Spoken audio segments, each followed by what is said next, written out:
Right now at 6, we're looking into your property rights, what the city can and cannot do in your public right-of-way. And we're learning a school bus driver charged with sexual assault in Partyville drove for another district after leaving that job. From the Channel3000.com Alert Center, this is News 3 Now at 6. And thanks for joining us. It is a story that has gotten a lot of attention. A Madison woman says the city dug 14 feet into her front yard to install a bus stop without notifying her first. The city's engineering office has owned up to the mistake, saying she wasn't notified due to a clerical error. But now many Madisonians are wondering, could this happen to them? Our Keely Arthur has the answer. Well, the short answer is no, not without being notified. The city's engineering division is required to notify homeowners of construction projects. Officials say the bus incident was an isolated one, and nearly all other residents get advance notice. But that doesn't mean homeowners are always happy with those plans. Oh, I love it. Aside from chatter with friendly neighbors, Dungeon Monroe is a pretty quiet part of Madison. And homeowner Mike Wagner has never really heard much noise, especially from the city. Nope, just increases in property tax. Other than that, nothing else. That is until last fall when Wagner got a letter saying he needed to remove the parking pad, this strip of concrete, from his property. And we said, well, that's been here since 1983. We moved here in 2012. There's been 3 owners in between the person who put it here in 1983 and us in 2012. And they said, we don't care. You have to get rid of it. Wagner said the city told him that within 10 feet of city land, you are not allowed to park a vehicle on your property unless it's a driveway. This is the city's. And then from here to about here, we can't have this slab because it violates the ordinance about a setback within 10 feet of city property. Wagner now has until the 1st of next month to present the city with an adequate plan to remove the pad or risk, he says, getting fines from the city for code violations. So we're not exactly sure what they want us to do other than spend a bunch of money to change something that we didn't put here in the first place. And that's the most frustrating part for him. The pad was put in decades ago by a previous homeowner and was never a problem until now. And when the city inspected it when we bought it, they didn't say anything either. We're making the best decisions we possibly can for this community. Hannah Molinitzky, the public information officer for city engineering, says these situations are tough. She wants to encourage any and all Madison homeowners to check what the public right-of-way is on their property. It averages about 14 feet. Sometimes construction projects do have to happen. But it does come with warnings, she said, including notices by mail and an opportunity to speak to council members and make any disputes. If we're able to work with somebody on this, we do try to. Wagner is hoping that is true for him. He plans on speaking in front of city officials to state his case in the near future. So it's sort of arbitrary and frustrating, but we'll do what we can to satisfy what we need to satisfy. And you can head to our website, channel3000.com, for more detailed information on how city projects could affect the public right-of-way off of your land. Keely, thank you.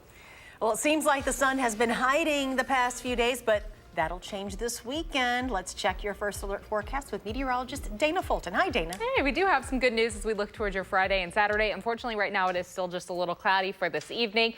No rain, though, for this evening or overnight. In fact, our Doppler track is pretty quiet for us throughout southern Wisconsin and throughout the entire state. Now, in the last 24 hours, almost everywhere has seen a little bit of rainfall for us. Of course, lingering showers for the eastern edge into this morning. Some light rain showers early on in the day. Our temperatures hit the highs early this morning, and we've just been falling through the afternoon. Cooler air filtering on in. Right now, it's at 46 in Madison.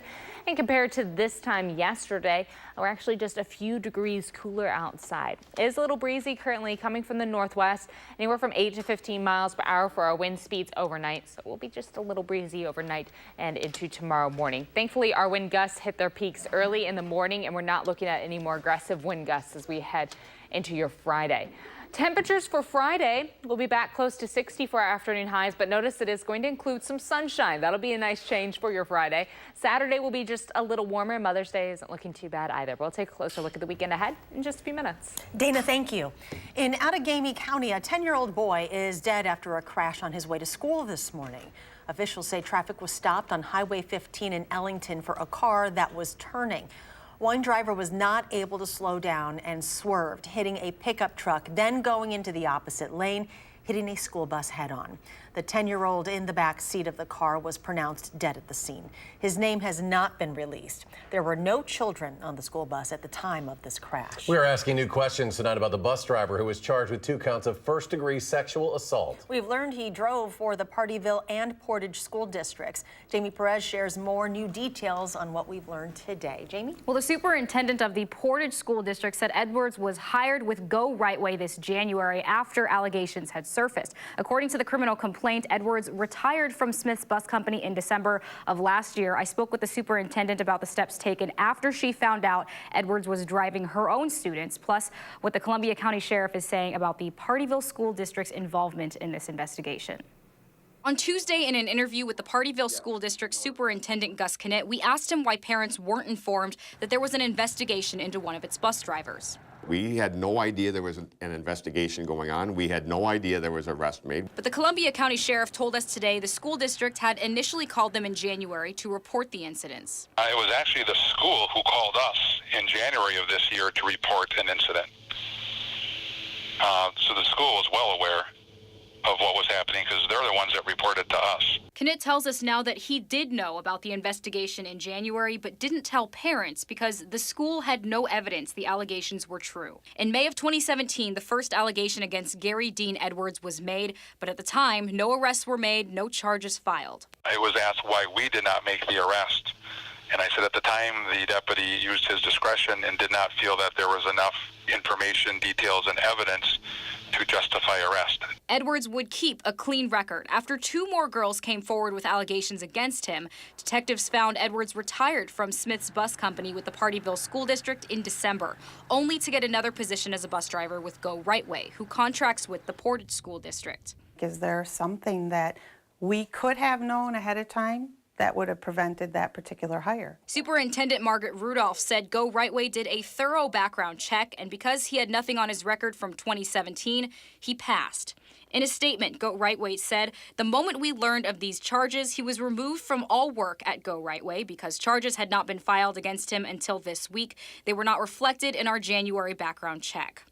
They also had contacted the Smith Bus Service and did the DOT guidelines, and nothing came back with that. Smith's Bus Service declined to give us comment, but Go Right Way says they are fully cooperating as the investigation continues. There's 2 cameras on each bus, and so as soon as we knew that they were going to preserve that video should something come up here. Rudolph said as soon as she found out that Edwards was driving for the bus company that her school contracts with, she sent out a letter to parents to let them know that this was happening. And she is asking any parent who has any more information to come forward to the Columbia County Sheriffs. Jamie, thank you. 3 major pieces of Governor Tony Evers' budget are not moving ahead tonight after a vote on the Finance Committee. Republicans on the committee voted to reject a plan to accept a federal Medicaid expansion that would bring in about $1.6 billion to the state, as well as plans to legalize medical marijuana and increase the state's minimum wage.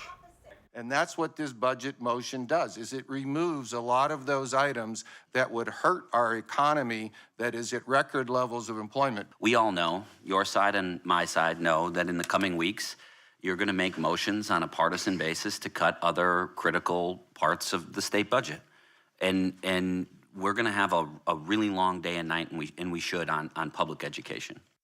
As for the future as it pertains to the Medicaid expansion, Republicans said they are not open to compromise. New tonight, community members are remembering a beloved high school basketball coach.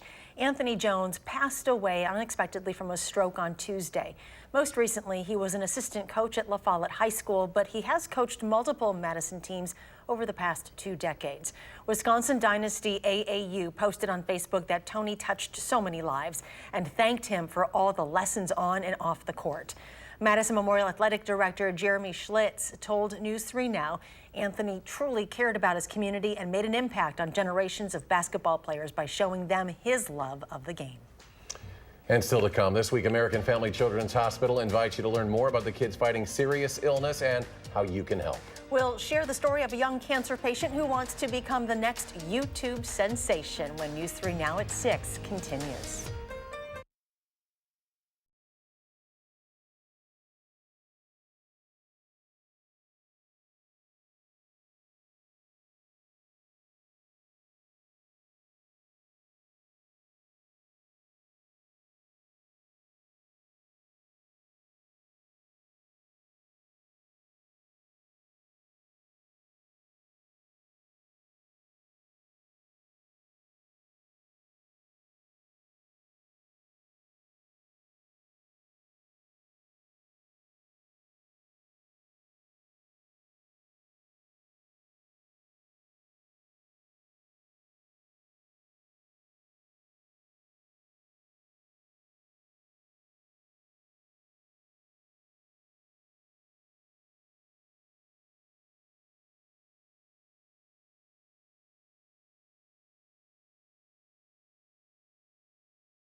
We want to be the first to introduce you to the next big YouTube star. Danica Lewis was lucky enough to meet him. Danica? Well, his name is Jorge Zaracho, but I have to be honest, his social media presence is not what makes him so special.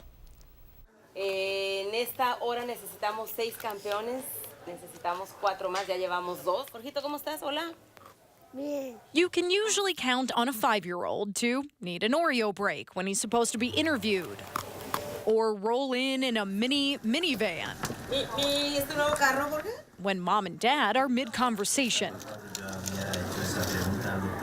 I play a lot of toys. It does make me happy.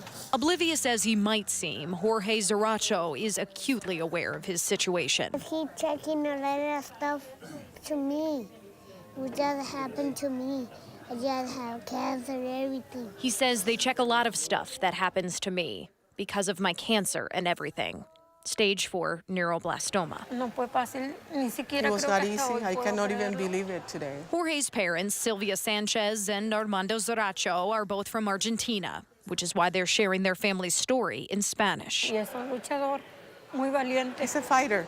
He's a fighter. He's really brave. Last summer, they rushed little Jorgito to American Family Children's Hospital. Doctors eventually removed a fist-sized tumor from his chest and prepared them for the long haul. That's so sad. It is sad, but there's something about a 5-year-old spirit That's okay. I can play with toys. that can distract you from what's going on. That's gonna make me happy to play toys. I think Jorge's strength is what keeps us over here. It's been 10 months of treatment so far. Strength, support, Oh my gosh, you dance too?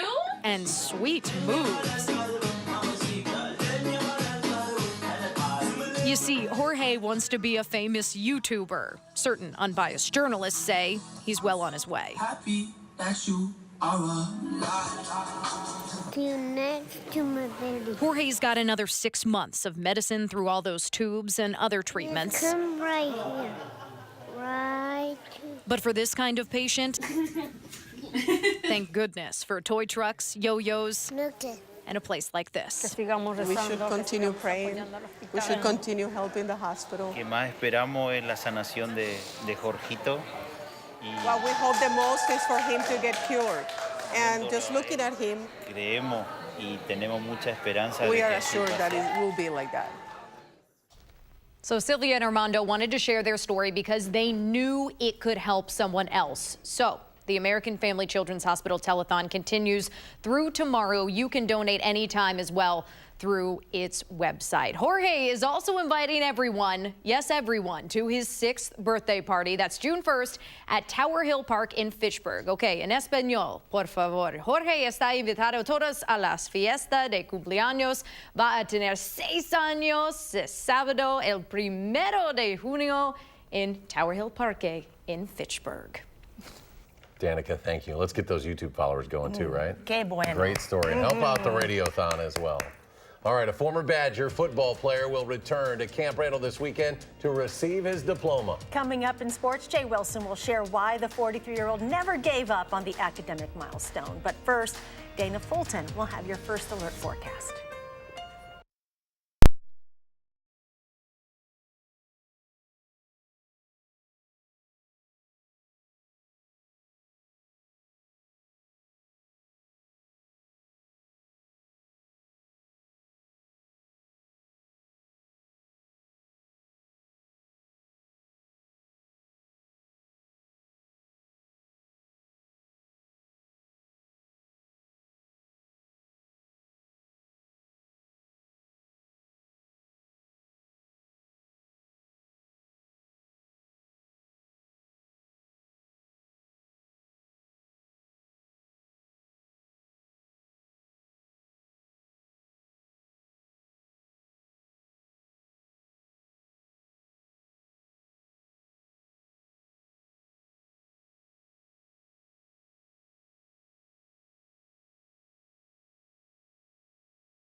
Right now it's a little cloudy outside, but that rain that we've had over the last few days, of course, keeping things a little green and lush for us. We did hit a high of 60 degrees.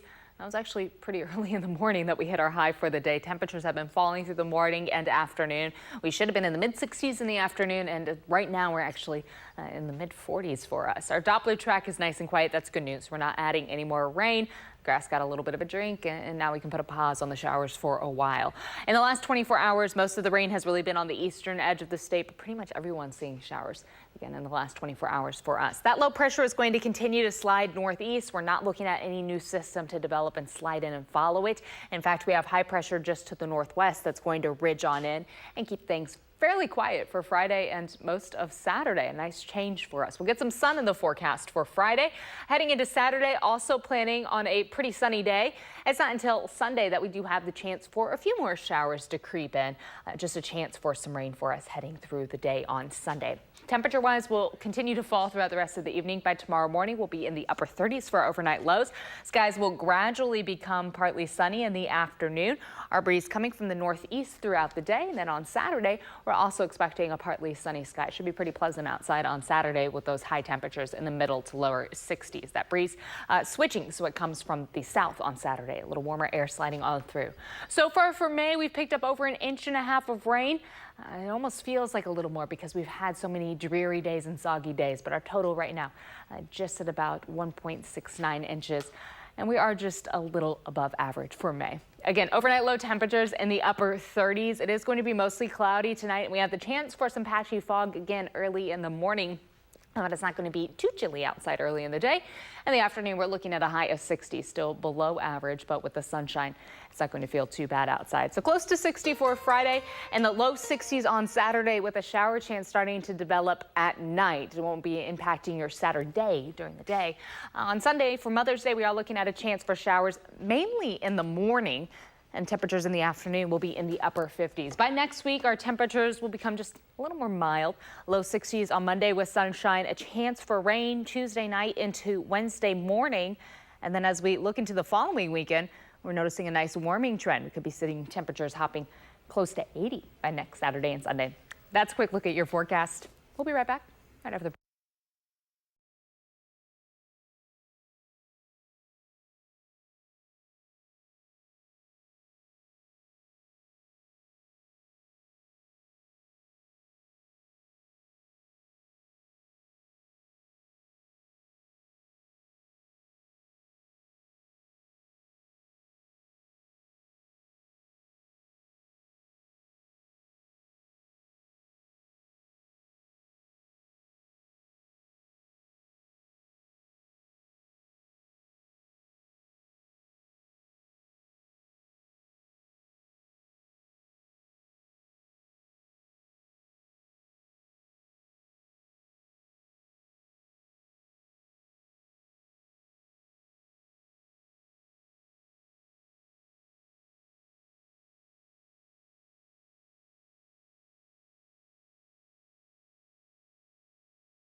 The Bucks will open the Eastern Conference Finals either next Monday or next Wednesday in Milwaukee. If the Toronto Raptors win in Philadelphia tonight, it'll be the Raptors at Bucks Monday. If the Raptors and Sixers go 7 games, the winner goes to Milwaukee for Game 1 of the Conference Finals next Wednesday.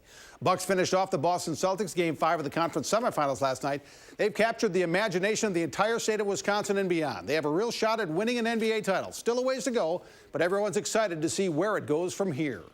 I don't think I've ever seen people of Milwaukee being so excited about basketball, about the team. So I love that.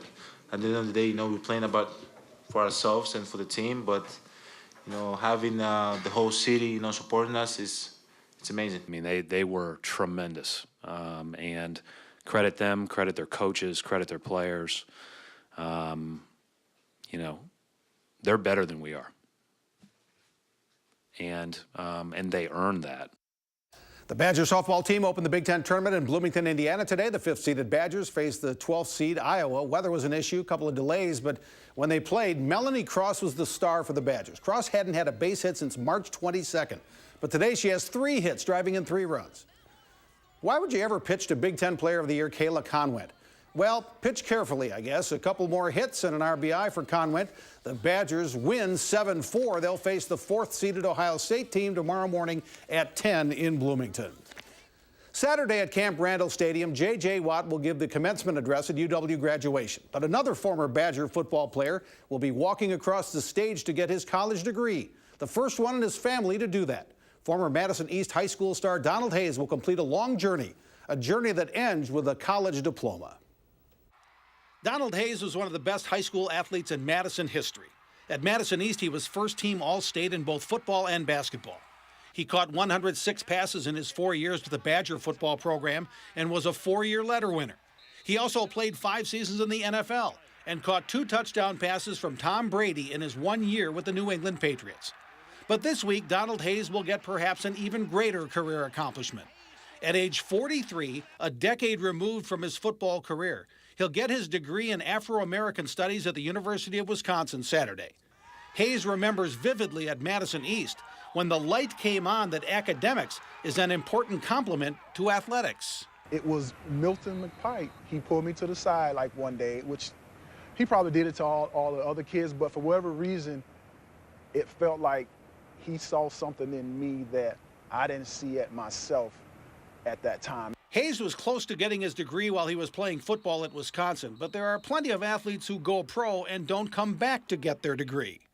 But it's been very important to him to accomplish that. Now, 20 years later, it was much harder than it was when I was a freshman, because now I got a family. I've been out in the real world working, and now I'm coming back, and it took me a while to get my mind right back around it. That hey, I'm actually in school, so let's just buckle down and let's get this taken care of. So it's basically a 20-plus year journey from when he stepped onto the UW campus to getting his diploma Saturday at Camp Randall, the very place where he had some of his greatest athletic moments. I'm real proud of him. He deserves to be proud of himself. He doesn't complain, and everything I can do to make it better for him, it's easy to do that when you got a guy that's is committed to it. Because I've been and seen my other friends walk across the stage, and I was really excited for them. I was like, man, one day I'm gonna be doing that. And now that time is upon me, soon. So I might be emotional, They say you might cry. I was like, nah, I don't think I will. I don't think I will, but I actually might. He now works at the East Madison Community Center, which was the youth place where he went when he was growing up. And now, what an example to those young kids, just like Milton McPike sent him in the right direction so many years ago. Full circle, another full circle. Who knows what's right next? Back at Camp Randall. That's a great story. I mean, so many guys say they'll come back and finish and never do it. But congratulations to Donald. He was always a great guy for us to talk to as well back in the day. Final check of the forecast. So we are looking at a cloudy sky through the rest of the evening, but your Friday is going to hold a little bit of sunshine. Things look okay for Saturday. Also for commencement, we'll be in the low 60s for afternoon highs on Saturday. We have a shower chance starting to develop overnight heading into Sunday. Sunday, mainly in the morning, there's an opportunity for rainfall. And then heading into next week, temperatures will be just a little more mild. Look at the following weekend. Looks like we'll be hopping up into the upper 70s, even close to 80 by Saturday and Sunday. Ooh, it's a nice tease. Yes. Thanks, Dana. Thanks for joining us for News 3 Now at 6. Enjoy your evening, and we'll see you back here at 10.